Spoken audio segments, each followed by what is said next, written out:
আমি যদি অসুস্থ হই, আমার প্রত্যেক অসুস্থতার কারণে আমার পাপ মোচন হয়। সুবহানাল্লাহ পড়েন। আপনার জ্বর হয়েছে, এই জ্বরের কারণে আল্লাহ আপনার গুনাহ মাফ করবে। আপনি ব্যথা পেয়েছেন, অসুস্থ হয়েছেন, আল্লাহ তাআলা গুনাহ মাফ করে দিবে। তাহলে হতাশার কোনো সুযোগ আছে বলেন? মুমিন জীবনে হতাশার কোনো সুযোগ নেই। রাসূল সাল্লাল্লাহু আলাইহি ওয়াসাল্লাম বলেন, মা ইউসিবুল মুসলিমা মিন নাসাব ওয়ালা ওয়াসাব ওয়ালা হাম্মিন ওয়ালা হুজনিন ওয়ালা আযান ওয়ালা গাম্মিন হাত্তা শাওকাতি ইউশাকুহা ইল্লা কাফারাল্লাহু বিহা মিন খাতায়া। মুমিন জীবনে যত ব্যথা, কষ্ট, দুঃখ, এমনকি ফল পাড়তে যে গাছের কাটার খোঁচা যদি খান, রাসূল সাল্লাল্লাহু আলাইহি ওয়াসাল্লাম বলেন ওই খোঁচার ব্যথার কারণে আল্লাহ তোমার গুনাহ মাফ করে দেয়। কেউ অসুস্থ হয়ে রাসূল সাল্লাল্লাহু আলাইহি ওয়াসাল্লামের কাছে আসলে রাসূল সাল্লাল্লাহু আলাইহি ওয়াসাল্লাম কি বলতেন জানেন? কেউ জানেন? লা বাস আলাইক তুহুরুন ইনশাআল্লাহ। তিনি বলতেন, আরে don't worry about it, it will cleanse up your scenes. ভয় পেও না, আরে এই অসুস্থতা, এটার কারণে আল্লাহ তোমার গুনাহ মাফ করে দিবে। সুবহানাল্লাহ। তাহলে অসুস্থ ব্যক্তি আর উজ্জীবিত হতো না? রাসূল সাল্লাল্লাহু আলাইহি ওয়াসাল্লাম অসুস্থ ব্যক্তিকে দেখলেই মাথায় হাত বুলিয়ে দিতেন, দোয়া করতেন, আল্লাহুম্মা রাব্বান নাস আযহিবিল বাস ইশফি আনতা শাফি, দোয়া করে দিতেন। আর বলতেন, আরে ভয় পেও না, এই অসুস্থতা তোমার গুনাহ মাফ করে দিচ্ছে। তাহলে অসুস্থতার মধ্যেও তারা উজ্জীবিত হতো। আমরা মানুষকে আশাবাদী করব, ভয় দেখাবো না।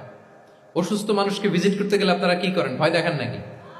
না, আশাবাদী করবেন। বলবেন যে আরে কি অসুস্থতা, আপনার দেখে দেখে অনেক সুস্থ লাগতেছে, বলতে পারবেন না? কিন্তু আমরা কি করি? কেউ অসুস্থ হইলে ওই অসুস্থতায় সবচেয়ে কষ্ট পেয়ে যে মারা গেছে তার হিস্ট্রি বলা শুরু করি। এরকম করে না অনেকে? ধরেন যে একজন ক্যান্সারের পেশেন্টকে দেখতে গেছেন, এবার যে আপনার কোন খালা ক্যান্সারে কিভাবে ধুকে ধুকে মরছিল, ওই হিস্ট্রি আপনি বয়ান দিতে শুরু করছেন। বেচারা বাঁচবে? যা একটু সুস্থ ছিল ওইটাও তো অসুস্থ বানাই দিয়েছেন। কি বলেন? তাহলে ইসলাম আমাদেরকে আশাবাদী করে। প্রিয় ভাই এবং বোনেরা, কি করে? আশাবাদী করে। আমরা যদি আমাদের কোনো প্রিয়জনকে হারাই, আমরা আশাবাদী হয়েই হারাই, কারণ তাকে আমি চিরকালের জন্য হারাচ্ছি না। আপনি আপনার আব্বাকে হারাচ্ছেন তো কি হয়েছে? বাপ হারায় তো কাঁদবে নাস্তিক। কি বলেন? নাস্তিকদের তো মরার পরে নাকি আর কিছু নাই। হ্যাঁ, দেখবেন আপনাদের সামনে সামনে অনেক কিছু বলে যে কিছু নাই, যা দেখি না, বিশ্বাস করি না। একা একা যখন মৃত্যুর পরে কি হবে চিন্তা করে ওর দম বন্ধ হয়ে আসে। ইসলাম মানুষকে আশাবাদী করে। দেখেন আমরা কত দূর দেখি, কত দূর ভাবি।